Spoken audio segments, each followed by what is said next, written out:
মঞ্চস্থ সবাইকে আমার সাদর সম্ভাষণ। আমার ভাই বোন যারা আছেন সবাইকে আমার আন্তরিক প্রীতি।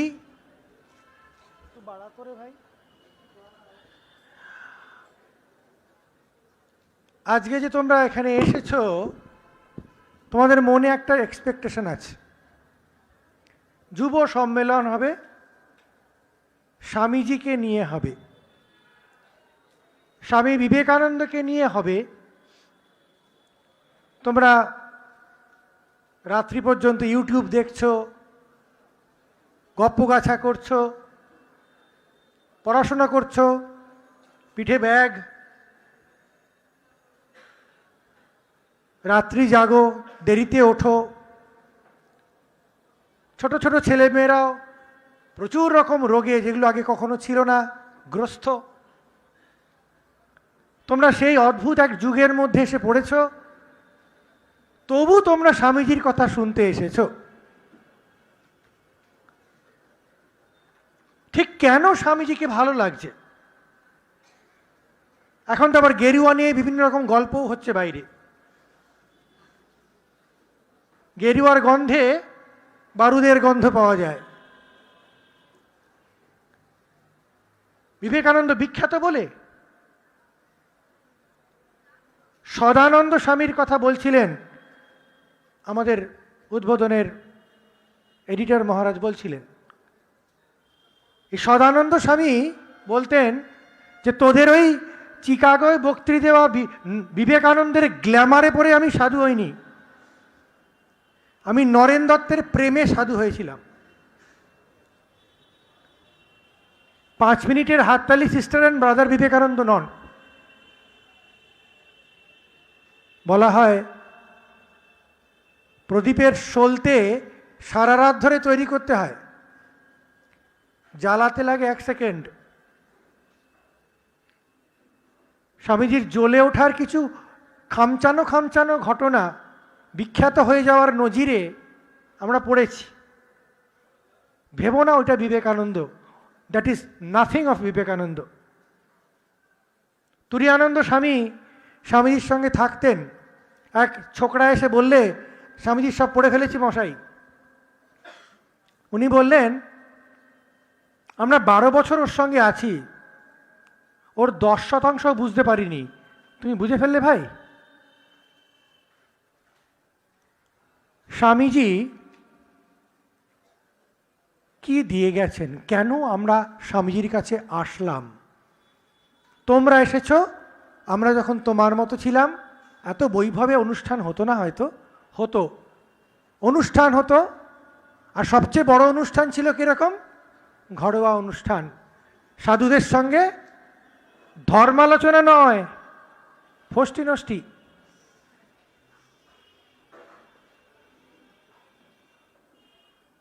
বিবেকানন্দ কোথায় ছিলেন সেখানে? কেন বিবেকানন্দ এই সব কিছু সমাধান করছেন? আমরা বলি বাবা না পড়েও এত কিছু ইকোনমিক্স জানেন, উনি পড়েননি পলিটিক্যাল সায়েন্স জানেন। আমরা কি ঘাস ছিঁড়ছি? অনেক সময় মনে হয় তাহলে না পড়েই করে ফেলি। ব্যাপারটা ঠিক তা নয়, ব্যাপারটা অন্যভাবে বুঝতে হবে। তরুণদা খুব সুন্দর বললেন, পার্টিনেন্ট পয়েন্ট একদম। কিন্তু বক্তব্য হচ্ছে যেই লোকটা বিখ্যাত, যেই লোকটা অমুক জানে তমুক জানে, সবাইকে মাতাচ্ছেন, সব বিপ্লবীকে রক্তে আগুন ধরিয়ে দিচ্ছেন, জবধান করছেন, কি ব্যাপারটা কি আসলে? Compound mixture of many things. Vivekananda কি একটা সুন্দর মিশ্রণের নাম? প্রতিভা একটা জারে করে ভর্তি করা লেখা আছে নাকি?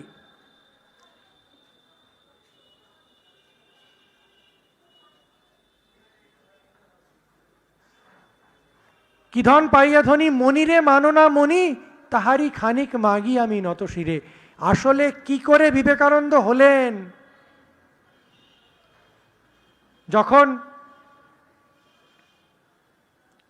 প্রথমবার এসছেন বিদেশ থেকে, বিবেকানন্দের জয় বলছেন, শিয়ালদা এসছেন, এই শিয়ালদায় বিবেকানন্দের জয়, ফট করে বললেন আমার জয় দিচ্ছ? তোমরা কিছু বোঝো? বলে একটা ধুলো তুলে বললেন, এই ধুলো থেকে লক্ষ লক্ষ বিবেকানন্দ এখনই ওই শ্রীরামকৃষ্ণদেব তৈরি করতে পারেন, দরকার হলে তার জয় দাও, কাজে দেবে। কি গ্রুপ করতে বললেন? এবার একটা রামকৃষ্ণ মিশন হবে, রামকৃষ্ণের জয় ফয় তো হতে থাকুক, বিবেকানন্দের জয় ফয় হোক, এখানে অর্গানাইজেশন হবে। সুন্দর করে বলা হয় আমাদের, সম্প্রদায় সাম্প্রদায় বর্জিতম। স্বামীজি একবার বিদেশে বলছেন যে মহিলাদের মধ্যে বলছেন, সুন্দর দেখতে মহিলাদের লোভ হয়েছে, কিন্তু লোভ হলে কি হবে? বাঘের সামনে লোভ হয়ে লাভ আছে? কোনো লাভ নেই। একবার হট করে বলছেন, জানো আমার একটা প্রেম আছে, প্রেম, ইনফ্যাচুয়েশন। বলছেন কি কি কি কি কি কি কি? সুন্দর করে স্বামীজি বলছেন, যেন একটি বালক। বলছে জানো তার নাম সংঘ। এই সংঘ না থাকলে তোমরাও এসে শুনতে না, আমরাও আসতে পারতাম না। কি যে হতো, কি যে হতো। সেটাই তরুণদা সুন্দর বললেন। স্বামীজি বলছেন, জগৎ থেকে কি ভারত মুছে যাবে? তাহলে যা কিছু ভালো তা মুছে যাবে। ব্যাপারটা কি? স্বামীজি আসলে কি করে স্বামীজি হলেন যাতে সব কিছু এখন অসাধারণ সমাধানের সুরে তার সঙ্গে বাজে? সব কিছুতে এরকম অসাধারণ সুর কি করে হয়? প্রথমে বলি, স্বামীজি যে ঈশ্বর বলছেন, আমি দেখতে চাই 20 জন বালক বালিকা, যুবক যুবতী রাস্তায় গিয়ে দাঁড়াক, বলবে আমাদের ভগবান ছাড়া কেউ নেই, আসুক, whole world will be changed. সে ভগবানটা কে? রামকৃষ্ণ। একটা সুন্দর কথা শোনো স্বামীজির। কোত্থেকে আসছেন স্বামীজি জিনিসটা? ইংরেজিটা পড়ছি, মুখস্থ নেই, দেখে দেখে পড়ছি। এই যে মোবাইলের উপর, এই যে মোবাইলের সুবিধা দেখো। আজকে একজন ডেসক্রাইব করলো মোবাইল একটা আর একটা ইন্দ্রিয়, ভয়ানক ইন্দ্রিয়, but you can use it properly also. Come out into the universe of light. Everything in the universe is yours. তাই না? তাই মনে হয় না? এটা খাবো, সেটা করবো, পকেটে পয়সা নেই, তাই করতে পারি না বটে। ইচ্ছে তো তাই হয়, যা ইচ্ছা করবো। You should have this. না ভাই পারবো না, না দরকার নেই, ও আমার বাবা বারণ করেছে, মা বলে না, ও বকা দেবে। No no no no no no, believe in yourself. Swamiji বলছেন, everything in the universe is yours. এবার শোনো, stretch out your arms and embrace it with love. কি? Everything in the universe is yours, stretch out your arms and embrace it with love. পুরো ভূভারতকে, ব্রহ্মাণ্ডকে সামনে দেখো। সেটা কিরকম? আলোর ব্রহ্মাণ্ড। কত ভালো, কত প্রতিভা, কত সুন্দর, কত সৌন্দর্য, কত সম্ভাবনা, কত বুদ্ধি, অজস্র। এইটুকু তোমার বারাসত নয়, কলকাতা নয়, অজস্র। বলে তারপরে বলছেন, দুহাত বাড়িয়ে সব প্রেমে তাকে আলিঙ্গন করতে ইচ্ছা করো। নেক্সট সেন্টেন্স শোনো, if you ever felt you wanted to do that. যদি কখনো মনে করেছ যে হ্যাঁ এরকমটা আমি করতে চাই, করতে বলেননি, দুহাত বাড়িয়ে সারা ব্রহ্মাণ্ডকে ভালোবাসায় আলিঙ্গন করতে চাই, আমি চাই। যদি এরকম চেয়ে থাকো, এরকম চাওয়ার অনুভব থাকে, if you ever have felt you want to do that, বলছেন then you have felt God. That is God. যেই মুহূর্তে তোমার এটা মনে হয়েছে যে সবাই সবাই থাকবে, কেউ বাদ যাবে না, কোনো শত্রু বলে কথা নেই, সেইটা হচ্ছেন ভগবান, আর কেউ নয়। এটা হচ্ছে স্বামীজির ভগবান।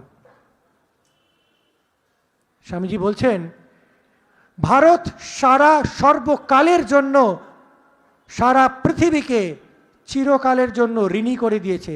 একটা জিনিস সে ভারত আবিষ্কার করেছিল, সে এমন জিনিস দিয়েছে সারা পৃথিবী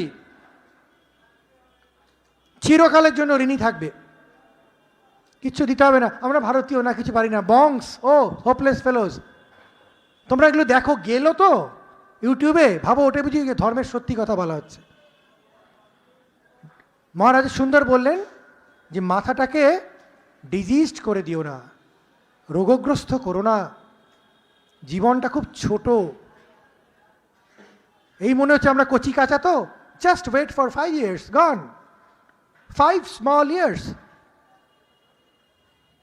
it will never come back to you। এই জন্যে বলছেন ইউথ, যুবক চাই, ইয়াং ব্লাড চাই। ইয়াং কারা? 18 থেকে 25 নাকি 26 না 35? আমি 94 বছরের ইয়াং দেখেছি, তোমাদের থেকে বেশি কর্মঠ, বেশি বুদ্ধিমান। 16 বছরের ছেলেকে ঘুমোতে দেখেছি, ভটভট করে ঘুমোচ্ছে।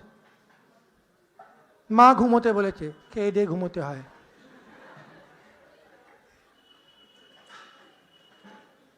এ হচ্ছে ইয়াং, মনটা তাজা আছে। স্বামীজির কথা আমরা যেটা বলছি, বলছেন না মানুষ হও, মানুষ হও, চিঠিতে লিখছেন মানুষ হও বাবা, বাবা মানুষ হও। মধুরাম, উনি বলতেন মধুরাম, মধুরামকে ইয়ার কি করে বলতেন মাধো। ও হে মাধো, মানুষ হও, বাকি সব হইয়া যাইবে। Be careful. স্বামীজি বলছেন যার একটা আগুনের ফুলকিতে একজন বিপ্লবী ঝুলে পড়ত। আমরা সেই ইতিহাস জানি, তোমরা ইতিহাস ভুল পড়েছ। Please, the history you know is all concocted stories, bundle of lies. You believe in that. Very sad scenario. গান সম্বন্ধে কথা হচ্ছিল, কালচার সম্বন্ধে কথা হচ্ছিল, টেকনোলজি সম্বন্ধে কথা হচ্ছিল। Come back to India. পয়সা আছে মহারাজ, পয়সা তো নাই। পয়সা তো কতজনের আছে। আমাকে তরুণদা এক্ষুনি বলছিলেন ওনার 2 বন্ধু আছেন, মানে বন্ধু বান্ধবী প্রেম করে বিয়ে করেছিলেন, কিন্তু একজনের মাসিক আয় 32 লক্ষ টাকা, আরেকজনের 29 লক্ষ টাকা, এই জন্য তাদের ডাইভোর্স হয়ে যাচ্ছে। হ্যাঁ, দিস ইজ দ্য ফ্যাক্ট। তুমি হেসো না, তুমি ভাবছো আমি 32 লক্ষ টাকা পেলে কোনোদিন ডাইভোর্স করবোই না, এটা ভাবছো তো? You have not known what money is. এই যে স্বপ্ন দেখানো হয়েছে, এই যে একটা ভুল ভুলাইয়া দেখানো হয়েছে, টাকা টাকা ছোট ছোট, টাকা হলেই হলো, এটা হচ্ছে চাকরের জাতের অবস্থা। স্বামীজি একমাত্র লোক ছিলেন যিনি এই চাকরামিটাকে ধরে ফেলেছিলেন। তার একমাত্র একটা ইন্ডিভিজুয়ালিটি ছিল, সিংহের মতো ছিলেন সেইখানে স্বামীজি। তিনি ধরে ফেলেছিলেন এটা চাকরের মতো। বলছেন তোরা এত লাথি খেকো কেন জানিস? কারণ তোরা সেই চাকরামিটাকে ভুলতে পারিসনি। আমরা কিন্তু কেউ ভুলিনি। এই যে বলছি বিদেশে কি হয়, বিদেশের কি খবর, বিদেশে কেন কেন জানতে চাই, why should I know? There are countries, ফ্রান্সে যাও, ইংরাজি বলো না, ভাগিয়ে দেবে, ভালো। ফ্রেঞ্চে বলো না তো বাড়ি যাও। বাংলায় তো বলতে পারি না, আজকাল বাংলায় কথা বলতে পারি না।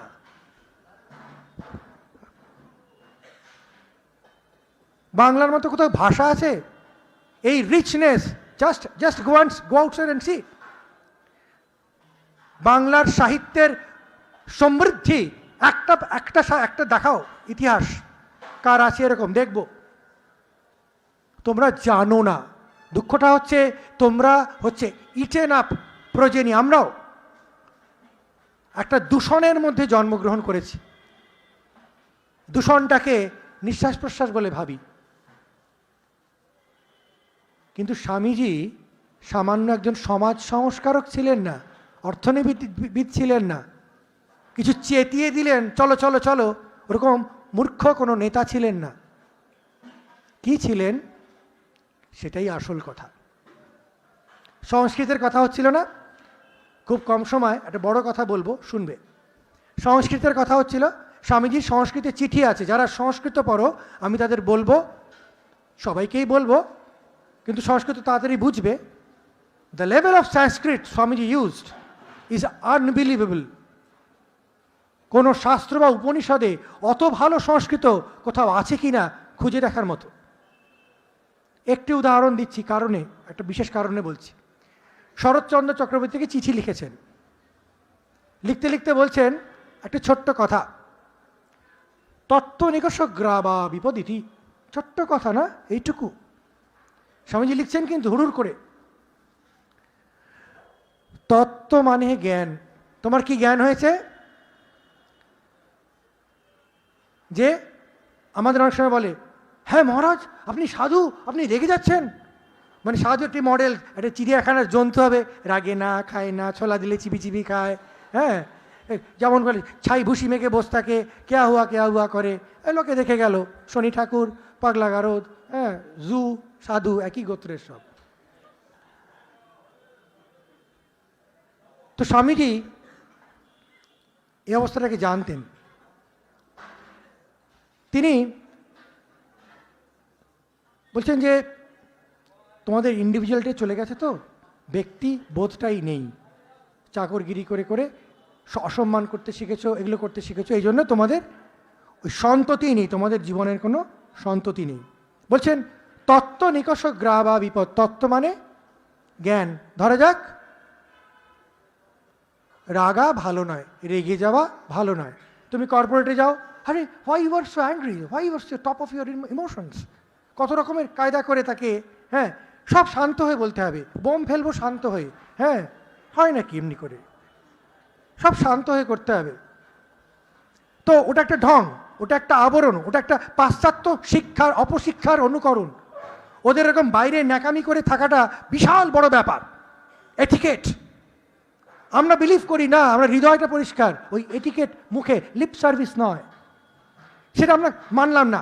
এটিকেটটা 5টা চামচ 10টা প্লেট, আহা কোনটা আগে খায় তুই জানিস না বুঝি, এ বাবা। তত্ত্ব নিকষ গ্রাবা। তত্ত্ব মানে নলেজ, কঠিন কথা, নলেজ ধরে নাও। নলেজ কি? তোমার রেগে যাওয়া ভালো নয়। রেগে যাওয়া ভালো নয়, এটা সত্যি কথা, কিন্তু রেগে গেলে রাগিনী দেখানোটা ভালো নয়, সেটা অনেক অন্য গল্প, বলছি না। তো ধরো তো রেগে যাওয়া ভালো নয়। তত্ত্ব নিকষ গ্রাবা মানে হচ্ছে কোষ্ঠী পাথর। কোষ্ঠী পাথর যেখানে ঘষে দেখা হয় সোনা, ওটা কিনা আসল সোনা না নকল ঘষে দেখা যায়। সেই নলেজের কোষ্ঠী পাথর কি? তোমার নলেজ আছে না নাই? বিপদ ইতি, 3টে শব্দ বললেন, ফাটিয়ে দিলেন।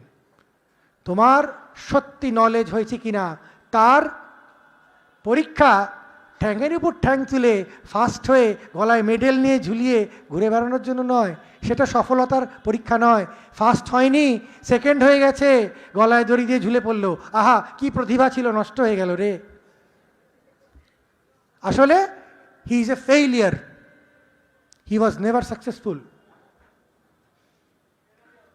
আমরা জীবনের কথা বলছি, 4টে বানানো পরীক্ষার কথা বলছি না। জীবনটাকে পরীক্ষা ভেবো না, জীবনটাকে এটিকেট ভেবো না, জীবনটাকে দেখতে শেখো। তত্ত্ব নিকষ গ্রাবা বিপদিতি। কিরকম? তুমি যখন ফাঁদে পড়বে,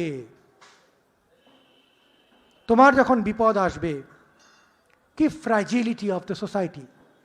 just take the statistic of the fragility. Divorce, young diseases, young suicide, young cancers, infective disease।